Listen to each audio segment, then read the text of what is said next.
Okay, so I wanted to do this video inside so you can hear me, and as little noise as possible, except probably for the cars that'll whiz by outside my window here, my little home office. But if you've not been hiding under a rock, then you know that Steve's kicked the hornet's nest pretty hard. And so I wanted to do a little video here with some interesting information. I call this a conversation with Bobby Short about Bluff Creek. Now, and I've taken notes because I wanted to get this accurate, and so if it looks like I'm reading off, not spontaneous, you want to get this stuff accurate because it's important. So Steve, recently read emails from the late Bobby Short exposing events that occurred around the Patterson filming of the Sasquatch known as Patti.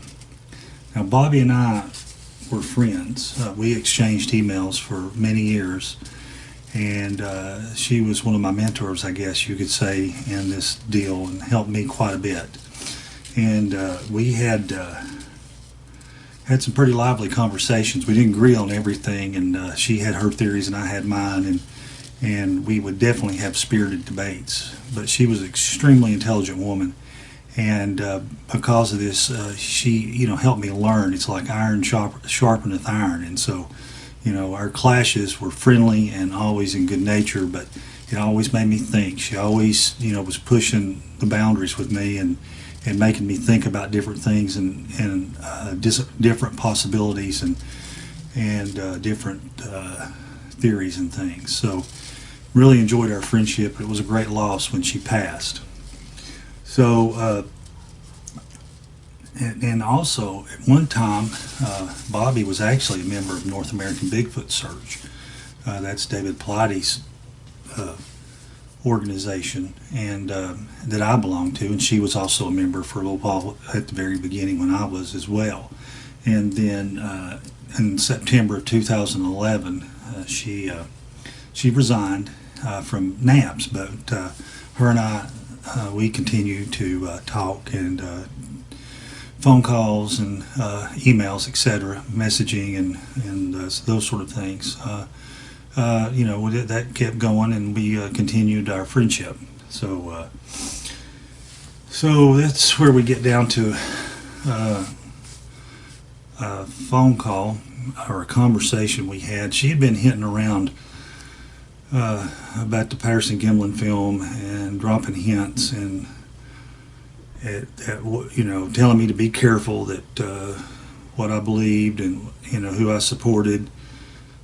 She was trying to warn me in a way that I guess she didn't want to just come out and say something or talk about it at first, and so she would just give me vague warnings about certain people, or watch out, these people aren't who they seem they are, etc., etc.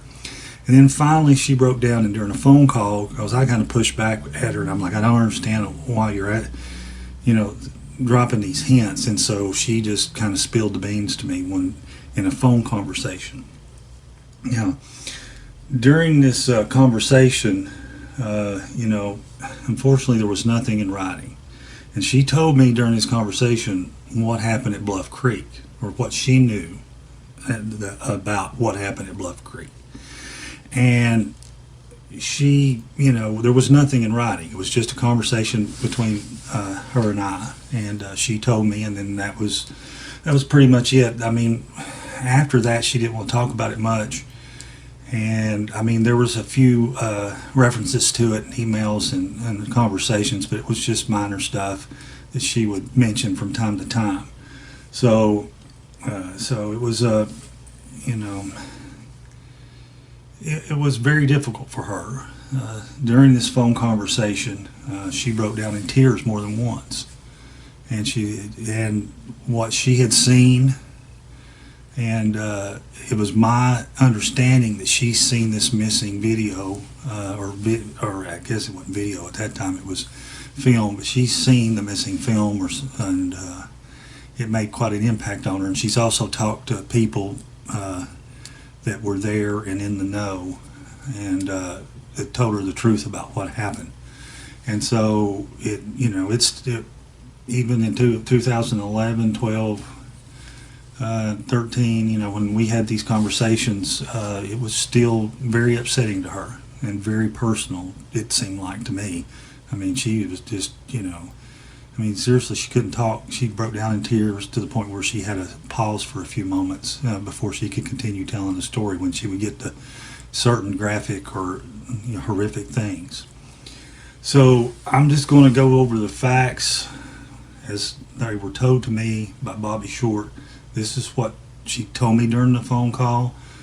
And like I said, before Steve Ishdahl went out and read the letter that was emailed to him, or actually it was snail mailed to him, where the woman actually quoted Bobby Short in this it had a couple of emails from Bobby Short. It was basically what was told to me, so until this point, I felt very uncomfortable going public with this or saying anything publicly, just because it was just a conversation between Bobby and I. I had no documentation. I didn't have an email from her, where she had signed it, her name, or any backup to it. It was just, I guess, hearsay, you could say, because Bobby told me, and she told me in a phone conversation, and I had nothing to back it up. But when Steve, had in his possession those emails from Bobby Short that basically said the same thing or relayed the same information in writing, now I've got backup. Now I've got someone else that she's confided in, and she's basically confiding the same thing, and she's done it in writing.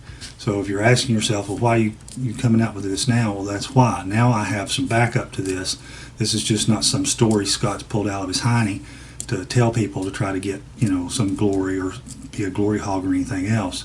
I'm telling this story to support Steve and to support those people that are in in this group that know about what is happening, and to get the truth out. It's time.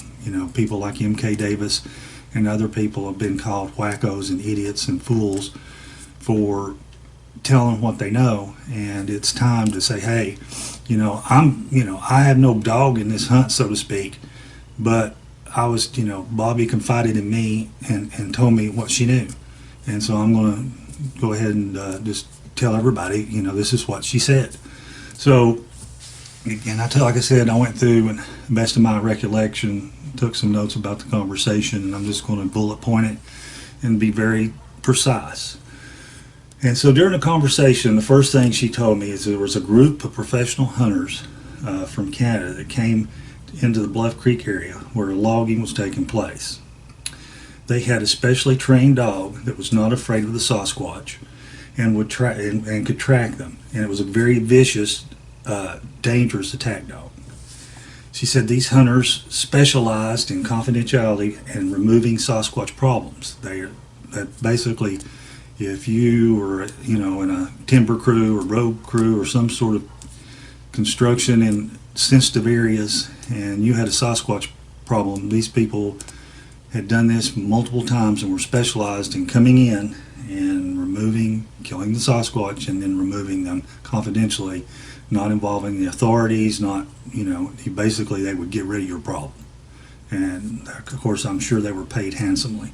That's just conjecture, but I'd say so. So the Canadians, they were from Canada. In fact, Bobby called them the Canadians. Sometimes she'd call them the Canadian crew, And they used the dog to track down and capture an infant. So they'd gone in where there was problem Sasquatch. They used the dog, tracked down the infant, and captured the infant. The infant was staked out on the sandbar, or put on the sandbar. I don't recall. I thought she said they staked it out. I don't know if it was dead or alive, but I do know that they put that the infant on the sandbar where you see the Patterson Gimlin film, where you see the Sasquatch walking. And then what they did is they staked the infant out. There were several shooters with high-powered rifles set up around the sandbar, as an ambush. And so when the adult Sasquatch attempted to rescue infant, then of course they would the hunters would open up on the Sasquatch as they attempted to come in and do the rescue, and they of course would shoot them multiple times. From what Bobby told me, there were 5 adults killed, and I don't know if that included the infant or not, but she said there were 5 adults killed, so at least 5, maybe 6 total. This is where she broke down and she got in detail that I will not get into. But just basically, it's very difficult to say this because this is just god awful. But anyway, so the hunters took trophies from the Sasquatch, and when I mean trophies, what I mean is they took their heads, they cut their hands and their feet off, and they skinned them and took the hides. That's what Bobby told me, and this is where she got very upset about the skinning and the dismembering of the bodies and the taking of trophies from what is obviously, in my opinion, a human hybrid, a person. She said the bodies were piled into a ditch and buried.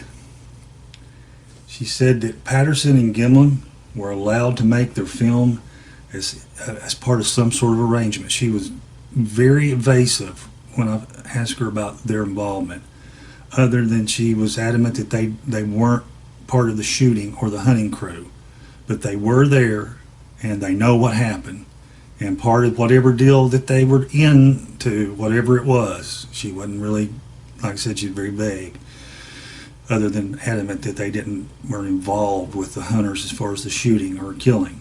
But she said that the film, taking of that film and being able to release it and make money off of it was part of their deal. And so that's what she told me, and that's and that's pretty much it. Now, for those who say, Scott, well, you're just full of boo, you didn't know Bobby, yada yada, I'm going to show you an email from back in 2011 where she alludes. We're talking about Bobby got back into this and started pushing this again for a little while, and there was I think M.K. Davis had done some photos where there was what they call the ditch, the bloody ditch, and M.K.'s assertion was his ditch was full of blood and possibly had some bodies in it. So Bobby had sent these pictures out to several researchers for their opinions. And do you see anything? If you see anything, kind of draw around what you think you see. And so we were discussing this, and we're going back and forth, and I'd given my opinion on what I did or didn't see, and we were talking about what others had looked at. And during this conversation, and I'm going to switch over to it on my laptop here, we have the following exchange, and I'm going to show you here, so just excuse me up here. We have the following exchange, and I'm going to show you here, so just excuse me. Turn this around and zoom in here. So you can see here, this was March 25th, 2011, and this is me. And I say basically, I can see it being this way as well. Wish we had more frames to access to the original, talking about the original Patterson Gimlin and all the different films and stuff, and all the stuff that previously talked about, plus with the ditch. Either way, I think it's a body. I'm talking about what was in the ditch, and very gruesome. What kind of person could do this? Breaks my heart. And then Bobby responded to me. That's Bobby Short, and that's her email. You check it out.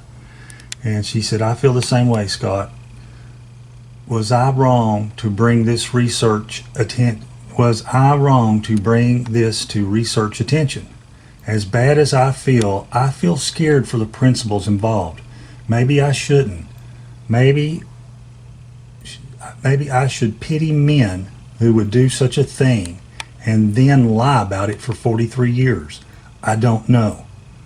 I'm in such a quandary. So that kind of gives you an idea. Oops, sorry about that. Let me back that up. Better cut that out. So that gives you an idea of how she felt about it, and that we had previously discussed it. Obviously, she's bringing it up, and so there it is, as Steve says, and there it is, and there you go. So this is what I know. This is the interaction. I think it corroborates what Steve had in the emails that he read from this lady, from Bobby. In other words, Bobby had discussed this with her and told her a very similar account. And so, and like I said, they've got it in writing. They've got her email. They've actually got her email, her emails, and where she discusses it openly. And like I said, she never would put it in writing with me. It was only discussed on the phone calls.